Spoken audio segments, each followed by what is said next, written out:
Hello, everyone, and welcome to another episode of Next to the Floor. My name is Harrison, and I am your host with the most. I'm super excited to be joined today by the ever incomparable, the indefatigable Bjorn Anselm. Hey, hey, hey. Hello, How's everybody doing? Bjorn. Welcome, my arch nemesis. Back again. Still Back can't again. get rid of me. Try as you may. Try as I might, I can't get rid of this guy. Oh my gosh, my blood is boiling. Hello. Hard working, man. How are you? I'm how's, doing. How's Sunday going? Sunday so far is going pretty well. Not a whole lot has happened. I woke up, so that's a good place to begin. Right. That's how it starts. That's how it starts. You got to wake up. Went to the gym, came home, and now here I am. How about you? How's your Sunday been so far? Sunday's been pretty chill. Danielle and I are football folks, so we did the wake up and we actually we went to this new breakfast place today. I forget the name right now. We ordered from there, I should say. Love They it. had Nutella waffles, so that was how the day started. Truthfully, if you put Nutella on anything, right, it's better. Like you can't really go wrong with copious amounts of like sugar, chocolate, and hazelnut. Right, and there was fruit too, so so it's a win. Well, when you think of the name, started off smiling. Yeah, when you think of the name, let me and the people know so we can partake, totally. Hopefully. So today's episode of Next to the Floor, just so y'all know, is again #not sponsored. We are not sponsored today by the wonderful people over at Melanin Apparel. Oh my gosh. I know. We are quite literally not sponsored by them, but it's really exciting. We're doing another really fun giveaway with Melanin Apparel. So, similar to last week, not last week, 2 weeks ago, our last episode, leave a, like this video, leave a comment in the comment section. And on Friday, that is this coming Friday, we give everybody an entire week, because we're so generous, an entire week. This coming Friday, the 9th, we're going to choose a winner. You'll win a t-shirt from Melanin Apparel. We've decided to go, as Drew mentioned last time, the Nina Simone Mood t-shirt, because it's quite literally everything that you all need at this point in time. So there it is, right there. It comes in a couple of different colors. So make sure you like and subscribe and leave a comment below to enter for your chance to win a little bit of something courtesy of me and my bank account. So there, yay, good job. Yay, it's happening. But also we'll leave all in the description, like links to pretty much everything that we talk about in today's episode, which, oh man, I don't know if Bjorn, I don't know if you've kept up with the news cycle this week and last week, but it has been a wild wild ride. I don't know. I know normally we try to talk about things Black Lives Matter dance related, but there hasn't been a whole lot that's happened in the dance world this week and last week, so much as things have happened in like the real world that I think we need to talk about. And we are going to start with what I have, and probably many on the internet, have designated American Horror Story Election 2020. So I even created a little image for it. Get ready for it. Uh-oh. Yeah, it's going to pop up here in just a second. I know it. Gary's doing all of our work behind the scenes. Shout out to Gary. Shout out to Gary again. That guy. Doing all of the work. behind the scenes making us look good.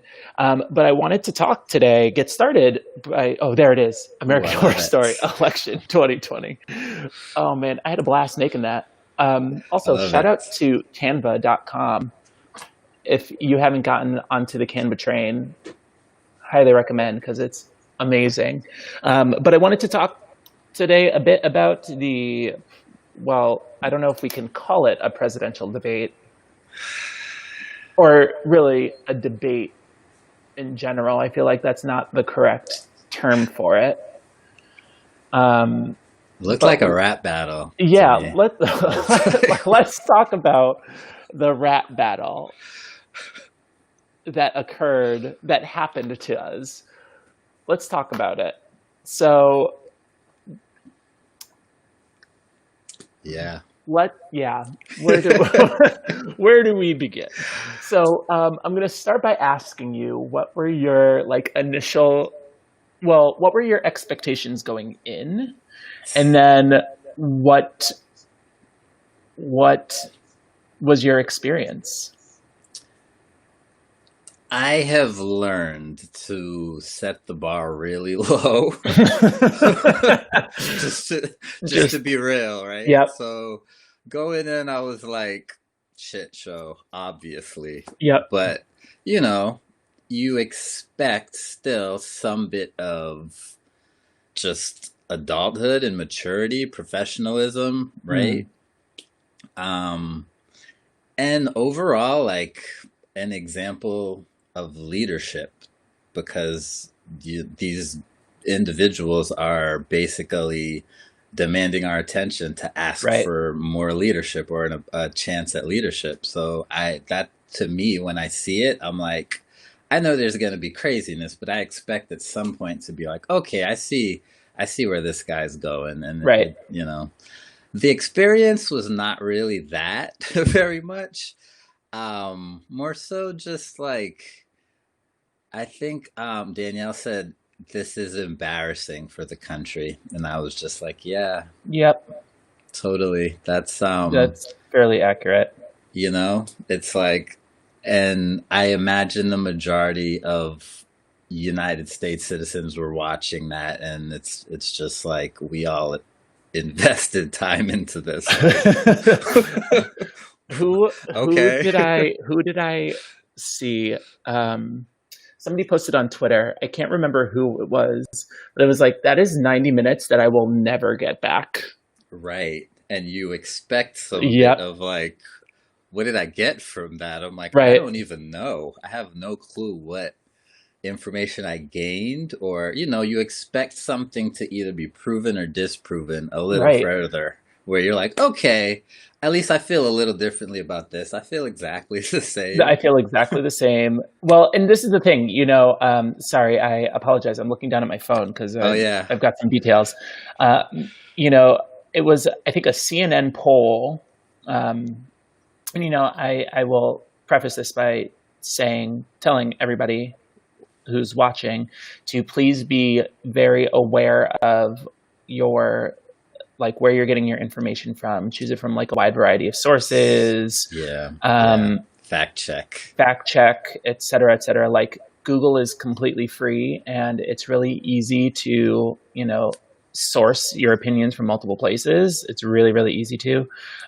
But I believe they said that 65 or 70% of viewers that they had polled prior had already had their mind made up about who they were voting for. Sure. I think it was even higher than that. And then there was a 20% of viewers were undecided and were looking to be swayed one way or the other, which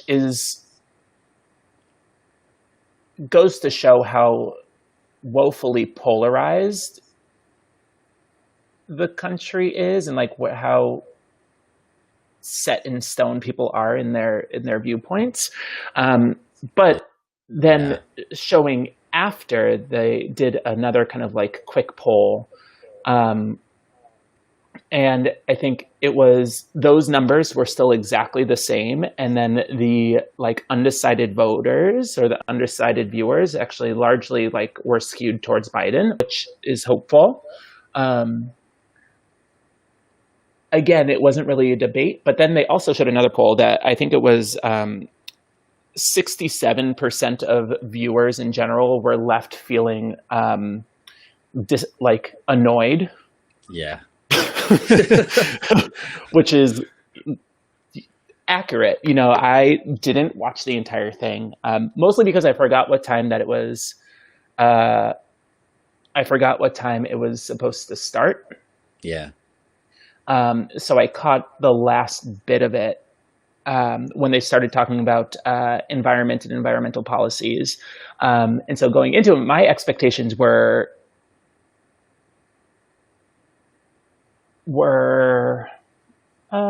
I think they were met. I went in knowing exactly what it was going to be like, and it was exactly what I knew it was going to be like. I knew it wasn't going to be a debate. You know, right. I'm not going to like toot my own horn or anything, but I'm going to sound like a super nerd here. Get ready for it. I was president of the speech and debate team for my high school, National Forensics League. So I've got a good idea about how debate works. And like,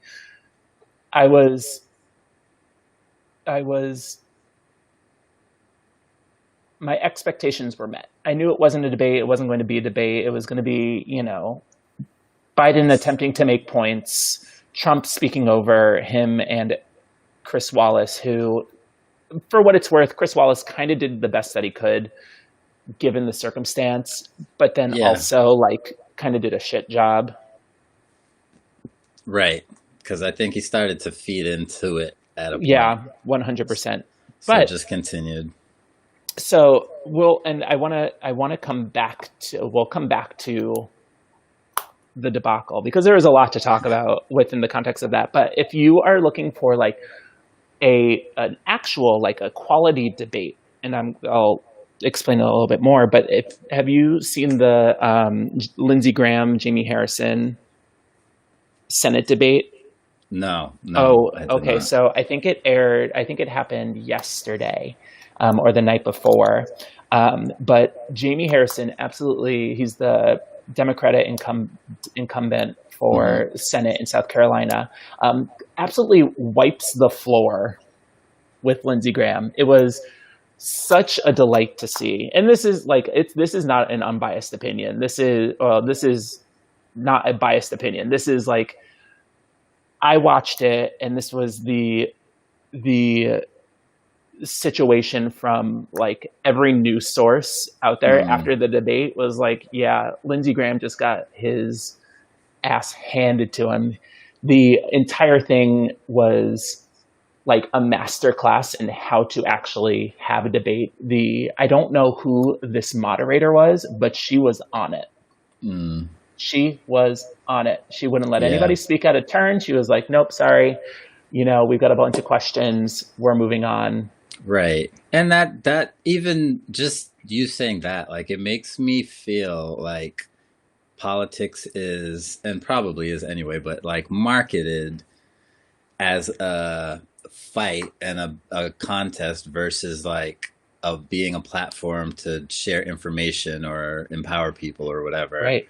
Because I'm sitting here and I'm like, it's 2020. This is a presidential debate. Why don't you just have control over the microphones and only let me hear one person at a time? I mean, like I could very easily, I can't do it because Gary's controlling all the things, but like right. If he wanted to, he could mute either of us at any given moment.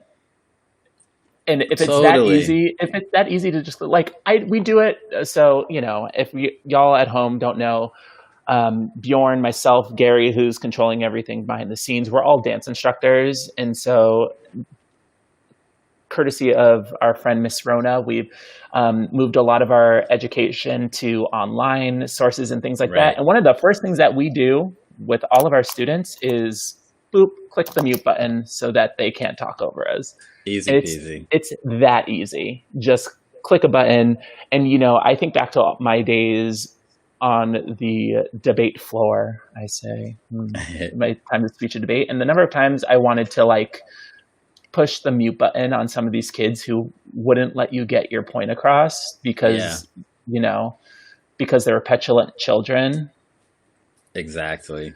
Like that would have saved us all so much time, because in watching this thing, truthfully, the only person who actually answered questions was Joe Biden.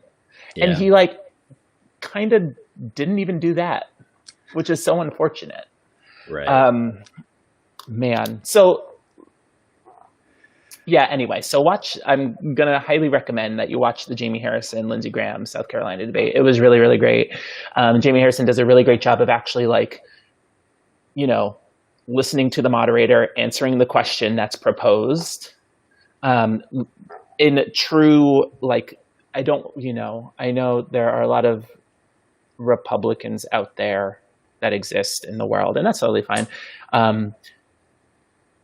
He's kind of echoing a lot of like current Republican sycophantic mentality where it's like all doom and gloom. Like his first answer to, I wish I had written down what the question was, but he didn't answer the question. He was like, just if you elect Jamie Harrison, you know, he's going to take away your Medicare for all. He's going to take away this, that, and thing.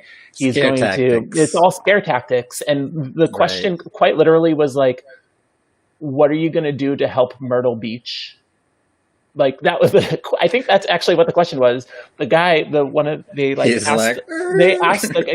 asked this guy, you know, to ask a question. And his question was like, you know, I'm one of the chairs of tourism for the Myrtle Beach area. And as you know, for this entire summer, Myrtle Beach has suffered greatly because tourism is down, and we're looking to have a very poor tourism season for fall and winter.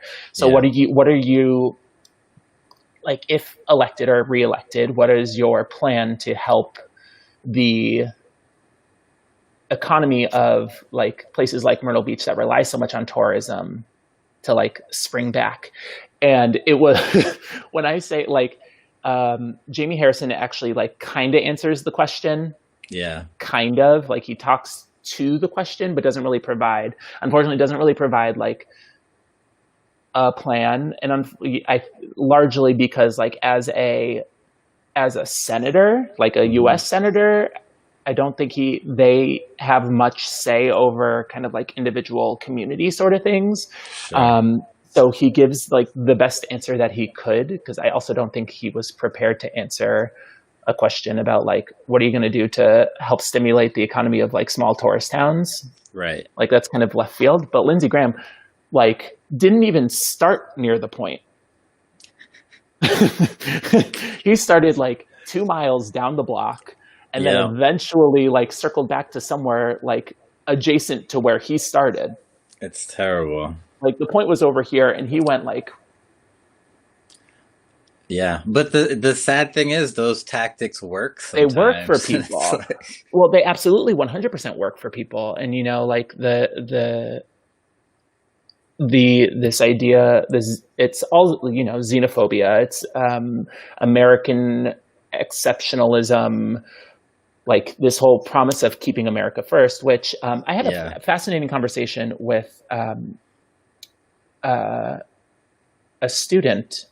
This kind of like, she just like brought it up in conversation, which is really fascinating. She was like, you know, in watching the debate, and that was kind of like the topic that was very in vogue this week, and like trying to skirt past it, and it was like, okay, we got to dance.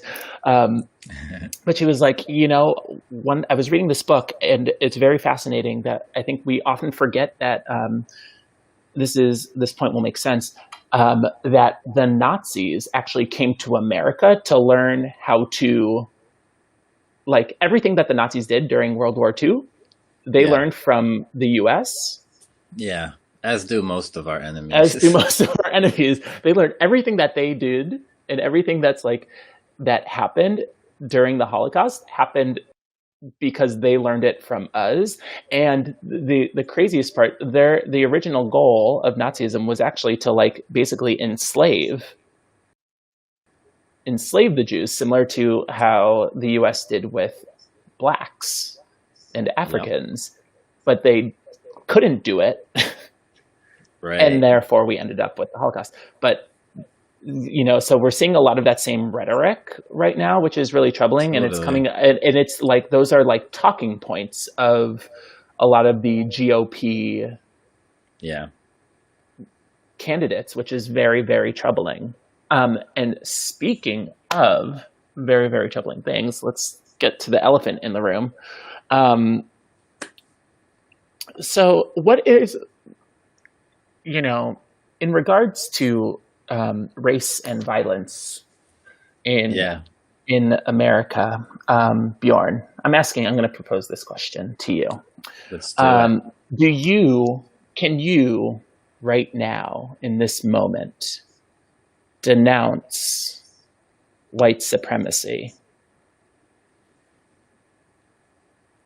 What do you mean exactly? I mean, can you sit here right now and say white supremacy is bad and denounce it in all forms? Absolutely, yes. Okay, awesome. I would like to let all of our viewers know at home that Bjorn denounces white supremacy and that it was an easy thing to say and do. And it was a closed conversation. And this was the thing that irked me. There are multiple things within that whole conversation that irked me a lot. But I think from a grand aspect in this debate, right, they had 6 topics, 15 minutes each thing. Chris Wallace asked them pretty much like yes or no questions the entire time. They were just like yes or no questions. And there was not a single yes or no answer. And in particular, to bring up, you know, race and violence and like to skirt around answering it is so like, it's such a troubling, obviously it's a very troubling thing and it's problematic. And what are your thoughts? I think you said it brilliantly. You know, it's something that, Martin Luther King once said, threat to justice anywhere is a threat to justice everywhere, right? Mm-hmm. So when posed with a question like that, like when you said, can you denounce white supremacy? I'm like, yes, in my mind, but I'm like, you're asking me to do something further. So I'm digging, right? But if you're just like, how do you feel about white supremacy? It's a very clear cut situation, you know, especially, encompassed by the history of this country and you know, the European connection and all that sort of stuff. I think we're at a point in life where it's something every American should just have to do on an everyday basis. Right. Yeah. Oh, 100%. Like the thought of it's not enough just to be like against racism. You have to be so fervently anti-racist that like it's every single, it's like it's a lifelong commitment. Mm-hmm. We're gonna talk about this on the next episode, which will happen on, hold on, let me tell you what day that is, the 18th of October. Oh my gosh. Can't believe it's the middle of October. The middle of October already. But there's, you know, the book, the in vogue book for this past month, or not month, but this past like 7 months, season, 6 billion years that has been just this week, was White Fragility. But I'm going to point everybody to another book by, oh my gosh, I'm going to attempt not to butcher her name, but it's Ijeoma Oluo. And the book is called So You Want to Talk About Race.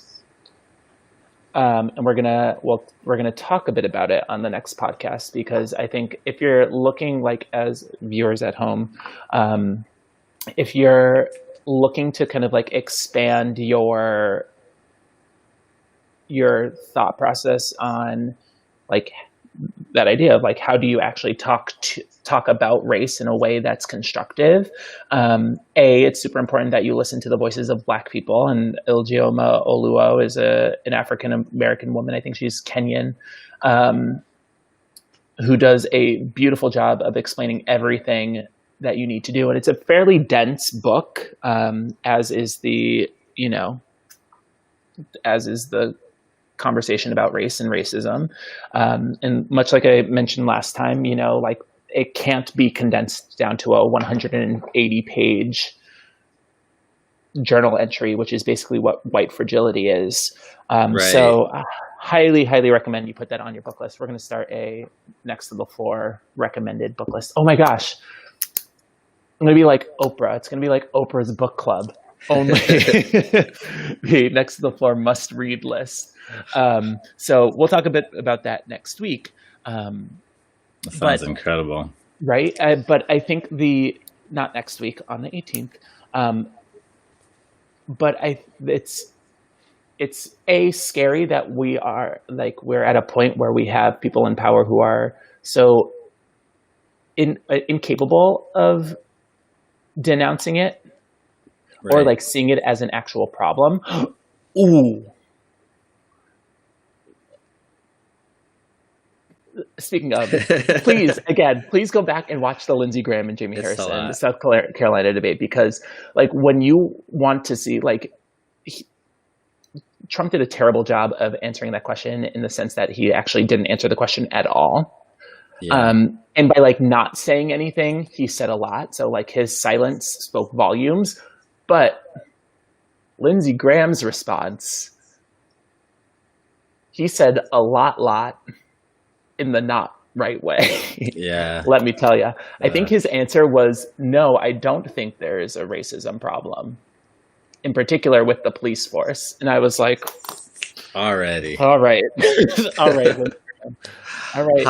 How early into the debate did he say that? Oh my gosh. I don't even remember, but I almost like threw my phone across the gym. That makes it tough to continue. Oh man. It was a moment. I had to speak to the Lord for his strength in that moment. And I think like that's one of the toughest things. And you bring up the term white fragility. It's like there's so many levels of awareness that people have to the racial problem in America, around the world, and just the current climate of America.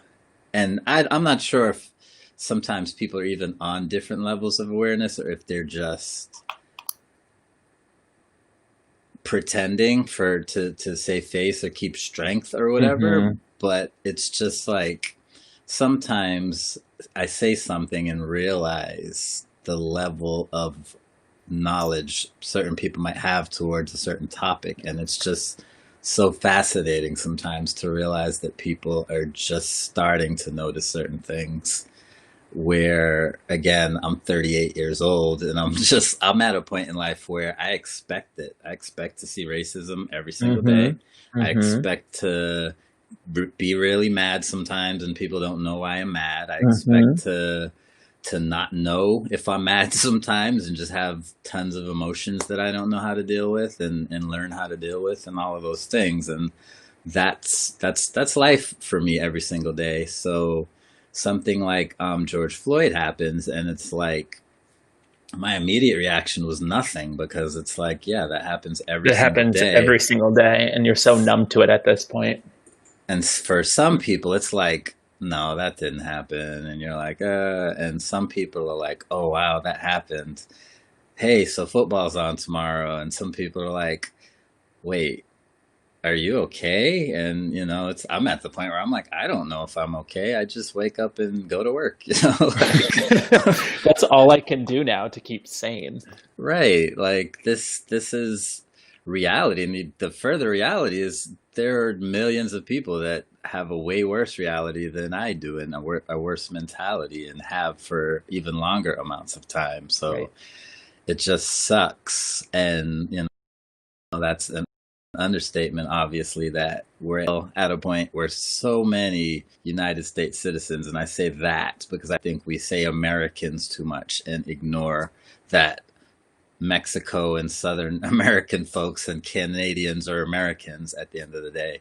It's more of like a United States focus for me, but like there's still so many people that just can't openly confront this racial issue, and it's probably a lot of guilt and fragility, like you said.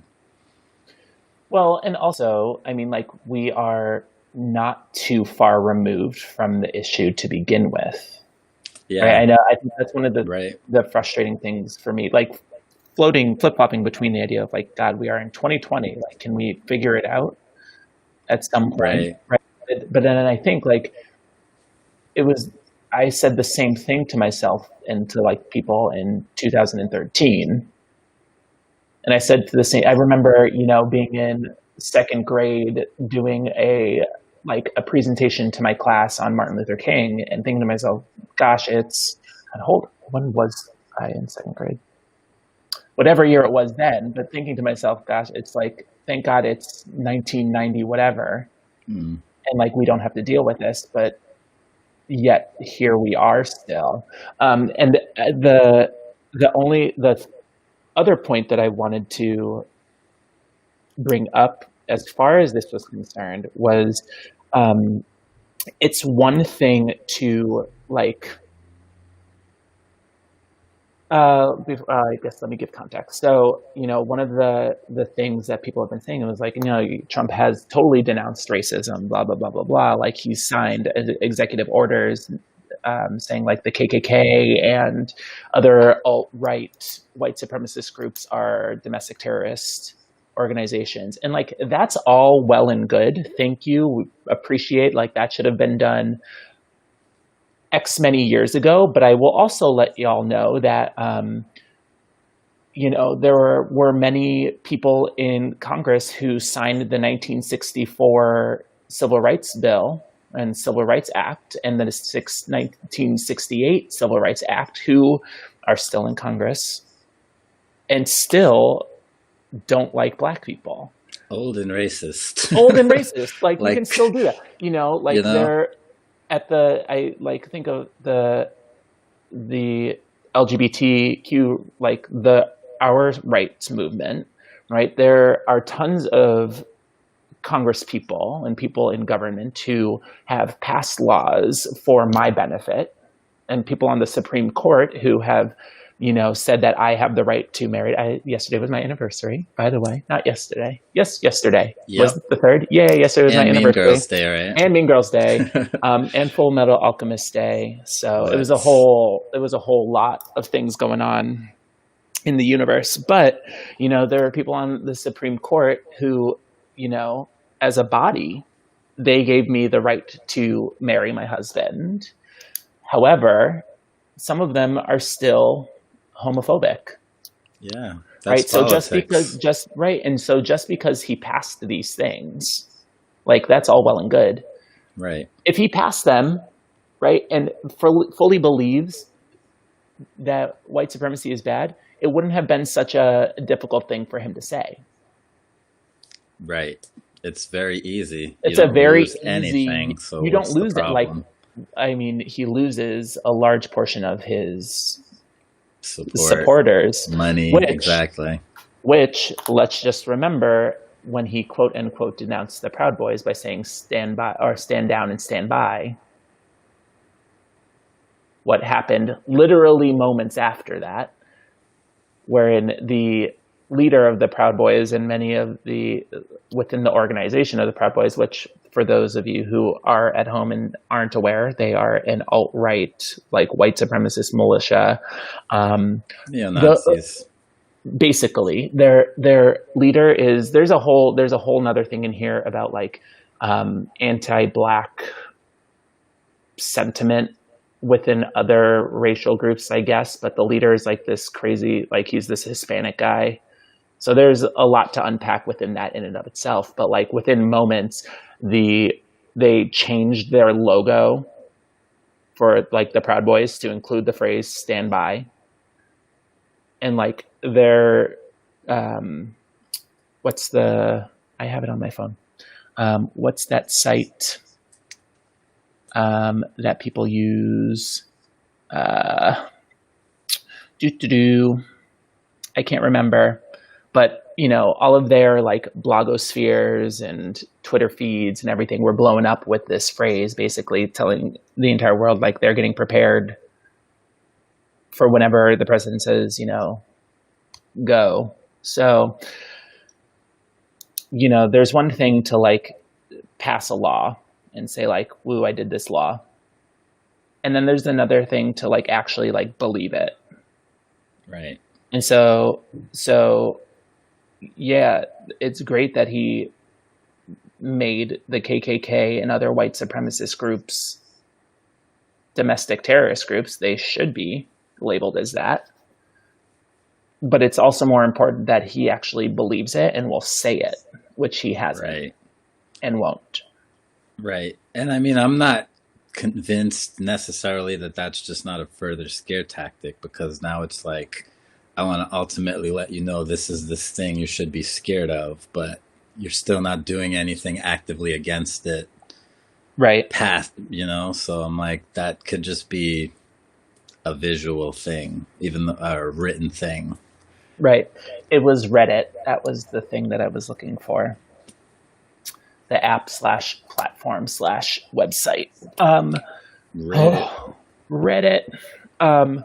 So yeah, so that happened. That happened to us. Yeah. And then still at it. 2020, still at it. A couple days later, my guy ends up with the Rona and is hospitalized. So just when you think 2020 couldn't get any more bizarre. Yeah. And like, we just started the month of October. Let's like think about that. Like, we just started this month and it's already coming in hot. But I'm like, was there any person anywhere that was surprised to hear that information? Were you like, oh my God, that can't be possible? It was like, yeah, we pretty much saw that coming, right? 100%. And if you didn't, you're stupid. And then I will say that. I will not apologize for that statement. I feel bad, but I won't apologize.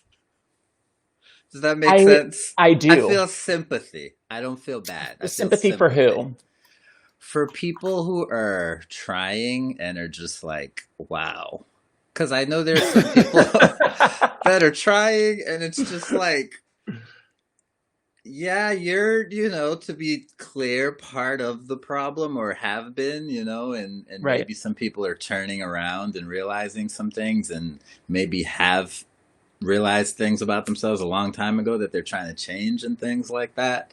I grew up with lots of friends that their parents were super racist or super pro whatever they were. Pro not you. I could tell you some stories that I won't share on here, but so just watch it. It's been like, I had a friend who had an Asian friend whose grandmother there was something about some history of ghosts and stuff that they had back in their country, and something about my dreadlocks evoked these I don't know, memories, connections, whatever. And it was just like, this woman just would not make any attempt to greet me like ever at all. It was just walk in the house, look at her and be like, okay. You're a fairly frightening individual, so I get it. So scary.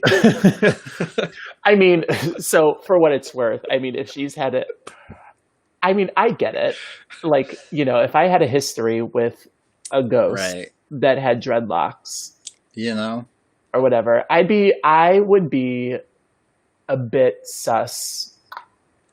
I don't know if I'd be scared of dreadlocks in general, but like, But if it like elicits those emotions, I can understand that. So the experience help growing up with things like that helped me to deal with people in our current time that have things that may make it hard for them to adapt to new information and old information that people are finally paying attention to. But it's still just sometimes like, oh wow, like you have no idea like how racist you really have no idea. Yeah. I think a lot of people see it as something that they grew up thinking was an entitlement to them. Or don't see something that they grew up thinking was an entitlement to them is like purely being racist to people. Sometimes it's like you just see people how somebody carries themselves, and you're like, oh, okay, like you think this is just normal, like you think this is that you were raised to think that you're supposed to be this way. So when a drastic awareness change happens in a group of people, it's like a trickle effect almost. And then depending on the color of your skin, sometimes you're just kind of like expected to bear the burden of helping people through that, I guess. Which is and this is a point that I think I've made at least 20,000 times on each panel / these podcasts, is like, that's such an unfortunate, like an annoying burden to have to bear, that like, that as Black people and people of color, that we unfortunately are the people who have to educate, who are often like given the onus of educating people, when like it's really easy to educate yourself. I think obviously the first step within that is like they have to be a willing participant in the education. And also like know the fact that Google is 100% free and it's really easy to find this stuff. But it's like, it's incredibly tiring. You know, I like to think I grew up in a fairly like open-minded, you know, progressive city. And then I look back at some like things that I had to deal with growing up, and then B, look at a lot of people's Facebook pages now, and I'm like, wow, y'all felt this, y'all have been feeling this way for a minute. Yeah. For the longest minute. You love and hate social media because it's just like it's one of the greatest tools we have in existence today, but you know, it's a tool to get this side or that side of information. And I love watching Don Lemon on CNN. I love watching Don Lemon. He's such a problem. His reactions, I'm like, yes. That exactly. And you know what I appreciate the most about Don Lemon is like, since he came out, he's become the biggest queen of all time. Like, and I say that with all the love in my heart, but God, he like, he and Anderson both like are go in. Man, he like, oh my gosh, he gets snippy real quick, and I am here for it. Let me tell you, I would love to hear their life stories. Oh my God, 100%. Well, I mean, Anderson Cooper, son of one of the Vanderbilts, so. Right, and Cuomo. They come from money. Yeah. They come from money. Yeah. Must be nice. Right? Must be nice. I'll tell you. Oh, man. God, to be Don Lemon. Yeah. Yeah. And he's just so free on there. I love it. But you know, during the debate, it just heard Stephen call it a debate. As you said before, it was a rap battle. 100%. It was. The guy's name was Christopher Wallace. I was Christopher Wallace. Okay. Biggie Smalls, relax. Right. And then they start a rap battle, and I was like, look at this. And at a point, Trump goes, he looks at him and he goes, "Yeah, he's not even letting me. I'm not even debating you. I'm supposed to be debating him." And I'm like, "Do you even know what a debate is?" And Like, have you seen a debate? right. So he's taking it in a context, and I said that because I was watching this show on Netflix that had like T.I., I think, and Chance the Rapper and Cardi B, and they were taking all of these random youth from their cities and having them compete. And then the one that won ended up with some contract or something. And then there was this portion where they had this rap battle, random, write this thing today, and we're just going to have you guys compete against each other. So there were the people that were like super poetic and they're just flowing and doing their thing. And there was this one girl that she was pretty good. I appreciated her. But then when the girl that's such a great phrase. I appreciated her. Dude, it was tough because she does her thing, and it was the greatest. It wasn't the greatest, but it was cool. And then her opponent goes and she jumps in the girl's face, and she's doing all of the, she's trying to throw her off her game. And she was literally the only person that did that. So out of like 30 people.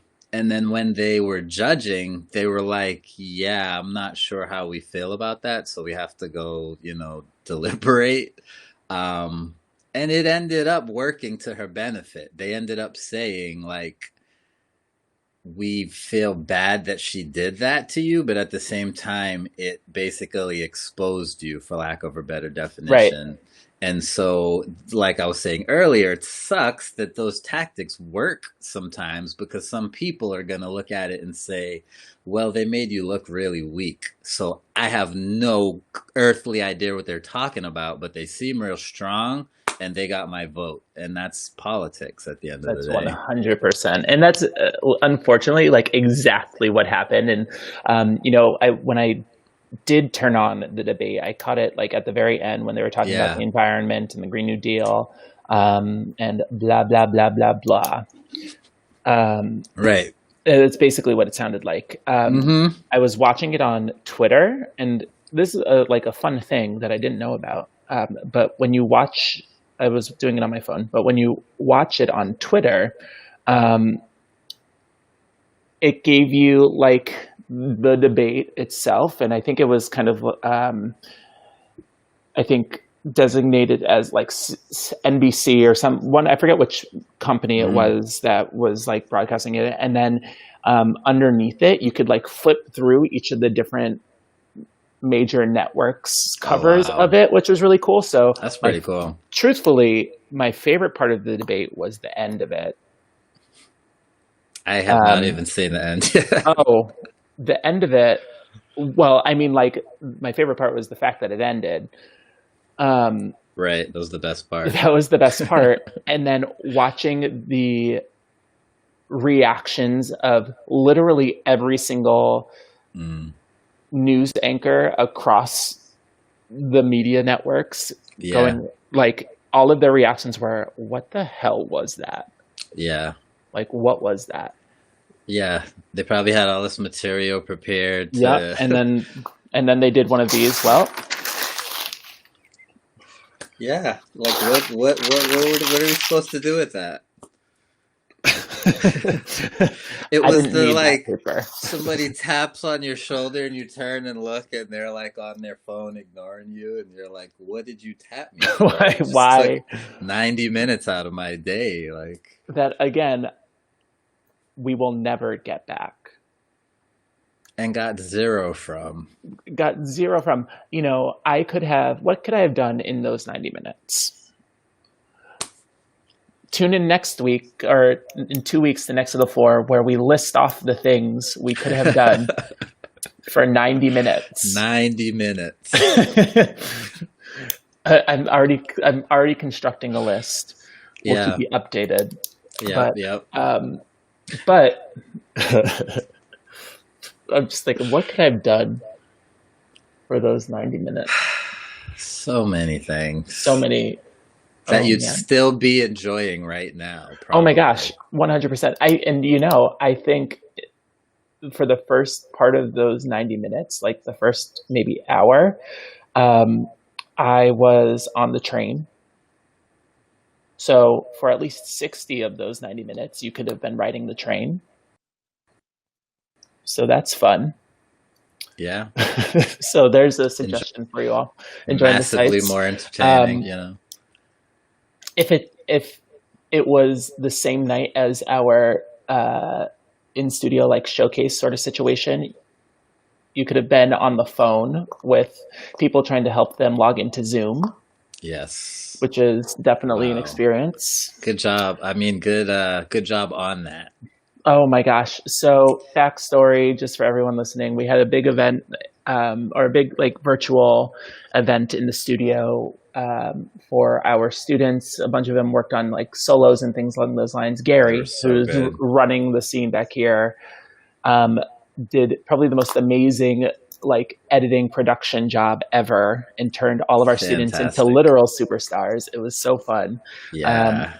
And so twice. We ended up having to watch everything twice because during the actual show went off relatively okay, except for a couple of students got kicked out of the Zoom meeting that we were broadcasting it through, and couldn't get back in. So one of them called the studio, and there I was for literally an hour. One, trying to figure out what the problem was, and then two, trying to help them get back into the Zoom meeting. And by the end of it, I was so drained of energy that I ended up having to watch it again. So, but look at the time. Oh man, look at the time. Bjorn, we are coming up to the end of our next episode, or our current episode of Next to the Floor. This time episode, flies. I know, this episode obviously titled American Horror Story Election 2020. Congratulations, you're all the star of a Ryan Murphy murder plot. Right.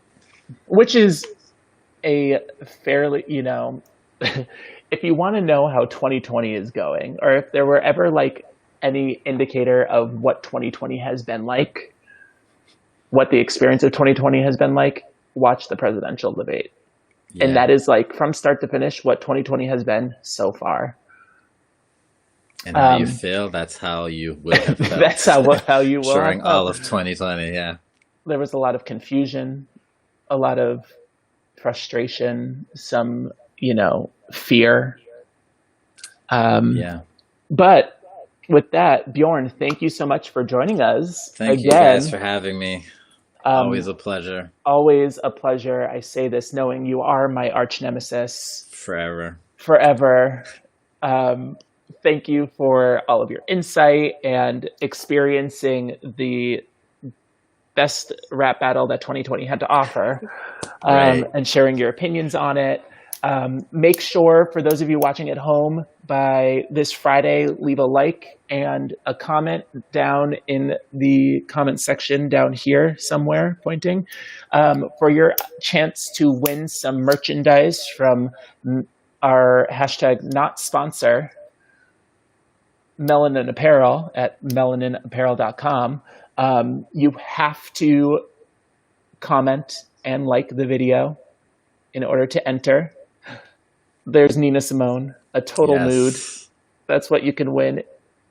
I've already bought myself one of those, so get in on it, get with it. But yeah, make sure if you're not registered to vote, make sure you register, make your voice heard, and make sure, that you just make sure you love everyone. Right. Hang in there. Hang in there. 2020 is almost over. That's right. Until next time, y'all. I've been Harrison. That's been Bjorn. And this has been Next to the Floor. Peace. We will catch you later.